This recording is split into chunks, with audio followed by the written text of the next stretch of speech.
iniciativas buscan reconocer y destacar el importante papel que ambas colectividades han tenido en el desarrollo de nuestra nación. Sobre este aspecto, cabe señalar que actualmente la legislación nacional reconoce de manera expresa la existencia de pueblos indígenas y el derecho que estos poseen de aplicar una jurisdicción diferenciada. Sin embargo, este reconocimiento se extiende únicamente al ámbito jurisdiccional en materia constitucional y no implica un reconocimiento de la identidad cultural y étnica de los mismos, sin mencionar que la población afroperuana no cuenta a la fecha con reconocimiento alguno. En ese sentido, se han acogido las propuestas sobre la materia presentadas en ambos proyectos de ley, estableciéndolas en una ubicación distinta en el texto constitucional. Es así que la Comisión recomienda la modificación del inciso 19 del artículo 2 de la Constitución con la finalidad de reconocer de manera expresa el derecho a la identidad étnica y cultural del pueblo afroperuano y de los pueblos indígenas u originarios en lugar de su inclusión en el artículo 89A, debido a que este se encuentra ubicado en el título 2 de la Constitución Política del Perú, al que se denomina régimen económico, el cual contiene los principios generales que guían la política pública en materia económica del Estado peruano, no guardando relación con el derecho a la identidad, pues la ubicación actual de las comunidades campesinas y nativas en dicho artículo responde directamente al rol crucial que poseen estas en el desarrollo del sector agrario. Por lo expuesto, señores congresistas, la asesoría recomienda la aprobación de los proyectos 1881 y 2235 con el texto que le ha sido alcanzado. Aperturamos el debate. Congresista Pariona. Sí, Presidenta. Debo recalcar que nuestra propuesta de ley, Presidenta, planteaba la modificación de 2 artículos de la Constitución. Una, el artículo 43, justamente para incorporar la característica dentro de lo que se conceptúa como República de Perú, la plurinacionalidad, no pluriculturalidad. La pluriculturalidad ya reconoce la Constitución, es más, está de más decir que el país es pluricultural, pero la propuesta original, la propuesta que sustentamos el día de la presentación de nuestra iniciativa, alude al término plurinacional y hemos sustentado, Presidenta, con argumento jurídico, legal, con precedentes incluso de jurisprudencia internacional en donde ya se reconoce la plurinacionalidad y las naciones indígenas, y creo que está de más repetirlo, varios de los asistentes han estado presentes. Entonces, reiterar nuevamente en términos de pluriculturalidad no tendría sentido realmente proponerlo en un dictamen porque ya la Constitución reconoce a nuestro país como pluricultural, multiétnico, en fin. Pero la propuesta, vuelvo a decir, es plurinacional. La nación alude a gente, Presidenta, a sociedad. La cultura puede ser creencia, es además creencia, son ideas, es mucho más restrictivo en relación a plurinacionalidad. Entonces, la propuesta original es plurinacionalidad. En términos de el reconocimiento de las personas, de la población y sus identidades de manera conjunta. Y la segunda sí tenía que ver con modificar el artículo 89, porque se habla de las comunidades campesinas y nativas y los pueblos configuran una identidad colectiva. El artículo en el cual usted propone, o la comisión, perdón, propone la modificatoria es en el artículo 19, en donde se habla de la identidad individual. Las personas, ¿no?, tienen derecho a la identidad étnica. El artículo 19, toda persona tiene derecho a su identidad étnica, cultural. El Estado reconoce y protege la pluralidad étnica. Estamos hablando de la identidad individual. Y entonces, poner ahí la identidad afroperuana y a los pueblos indígenas originarios dentro de un artículo que habla de la identidad de las personas como individuo, puede ser y no también, porque finalmente son individuos y son pueblos, pero la categoría pueblo, Presidenta, ya existe un resolutivo de Naciones Unidas que reconoce como pueblo, que es distinto a población, distinto a persona, porque la categoría pueblo sí alude a derechos colectivos. Entonces, yo considero que pueda la comisión, la mesa directiva de la comisión pueda revisar a profundidad y proponer un nuevo texto, porque son 2 propuestas que no están contempladas necesariamente. En el artículo 2, yo creo que no, o sea, en aras de abrir un debate sobre ello, podemos llegar a un consenso, pero en relación a la propuesta de la plurinacionalidad, me parece que debería contemplar la propuesta original como indica, Presidente. Gracias, congresista Parión. ¿Algún congresista desea hacer uso de la palabra? ¿No? Bueno, a ver, congresista Pariona, para tratando de buscar ese consenso que usted señala. En el primer tema, plurinacional, cuando hemos hecho el análisis con la Secretaría Técnica de la Comisión y en los documentos o instrumentos de Naciones Unidas, se habla claramente de plurinacional en estados federativos. El Perú es un estado unitario. Entonces, esa es la lógica que se ha observado en el dictamen.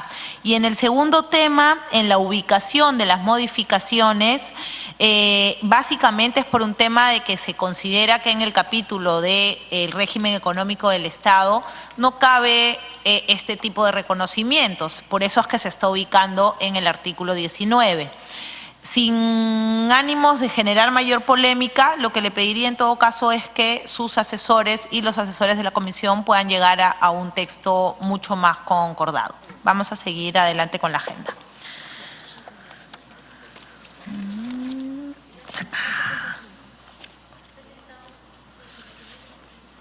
En ese tema sí, vamos a llegar, la congresista Pariona, sus asesores con los asesores de la comisión van a ver cómo ajustan el texto. Ya, vamos al 4.5, sí, el tema del congresista de seguridad está.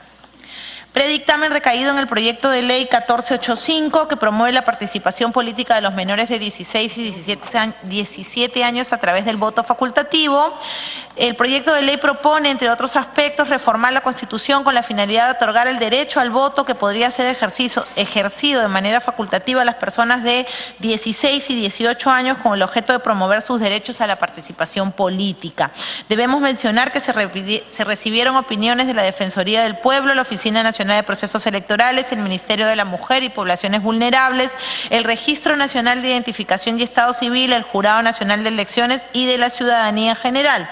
La mayoría de ellas, si bien resaltan que se trataría de una decisión de una naturaleza predominantemente política, al ser una reforma constitucional y si bien reconocen la importancia de la promoción de los derechos de participación en los asuntos públicos de los menores de edad, consideran que el establecimiento del voto facultativo no debería ser la primera de las medidas a implementarse, dado que podrían promoverse otros derechos de participación distintos al voto y que primero debería adoptarse otras medidas que aseguren la capacitación, madurez y compromiso de los jóvenes con la democracia para que emitan un voto informado y responsable y no influenciado por otros factores. La Comisión de Constitución coincide con dichas opiniones, por lo que recomendamos, atendiendo la coyuntura actual y evaluando en sus propios términos la propuesta presentada, que la iniciativa de reforma constitucional no es apropiada, pronunciándonos por su no aprobación. Y es lo único seguro en que dicha medida incrementará los gastos tanto del Estado como de organizaciones políticas, pues el solo derecho de votar facultativamente a las personas de 16 y 17 años no generará en ellos los incentivos suficientes para el ejercicio de sus derechos políticos.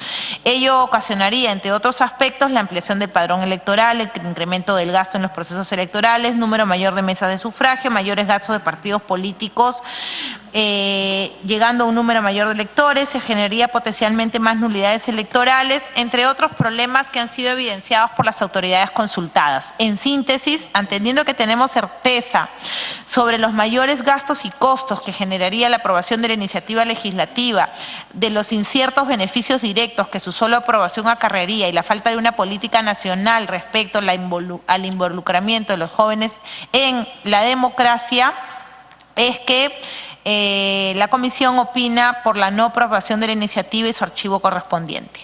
Abrimos el debate. Vamos a proceder al voto. Congresista Quintanilla. Conforme con la propuesta del archivo. Congresista Costa. A favor.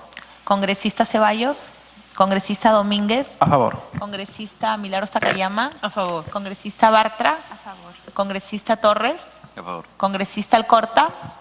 Consta el voto de la presidencia, ha sido aprobado por unanimidad con 9 votos. Sigue. Sigue.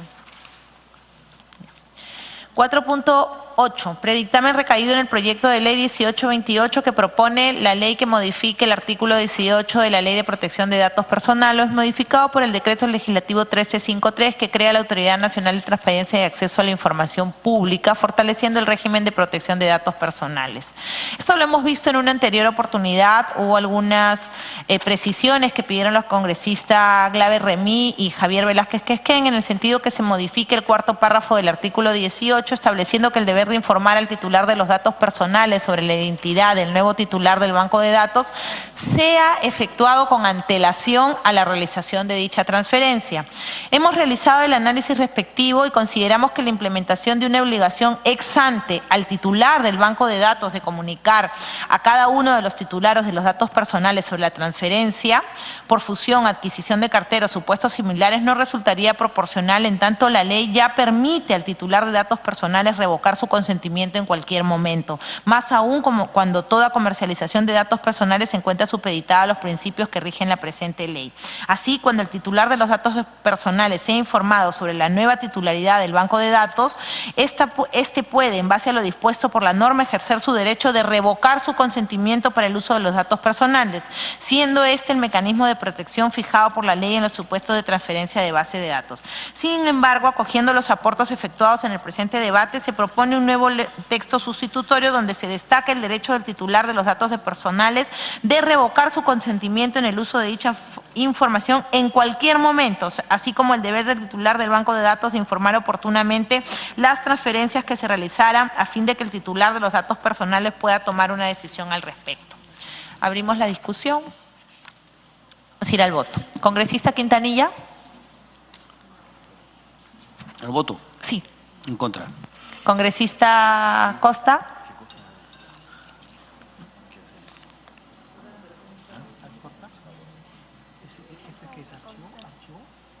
Abstención, presidenta. Congresista Ceballos. Abstención, presidenta. Congresista Domínguez. A favor. Congresista Takayama. A favor. Congresista Bartra. A favor. Congresista Torres. Congresista Alcorta. Consta el voto de la presidencia. Ha sido aprobado por mayoría con 6 votos a favor, 1 en contra y 2 abstenciones.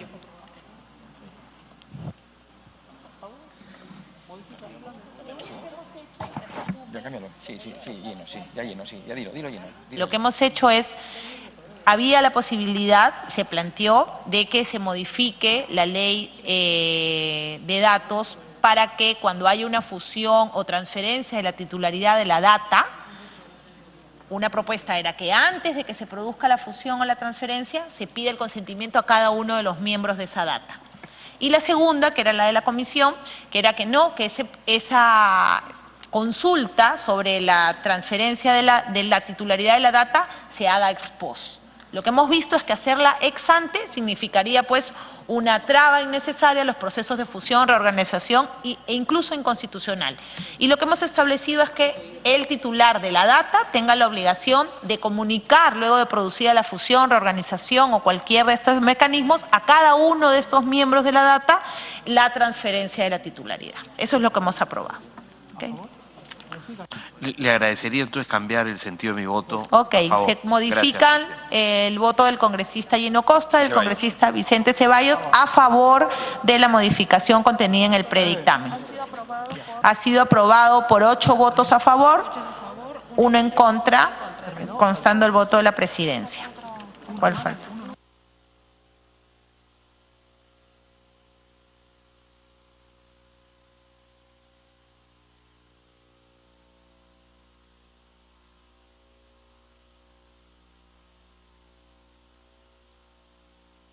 Bueno, habiéndose tratado todos los puntos de la agenda, les pido su autorización para la dispensa del acta. Los que estén a favor, los que estén en contra, bueno, se levanta la sesión siendo las 12 del día. Gracias.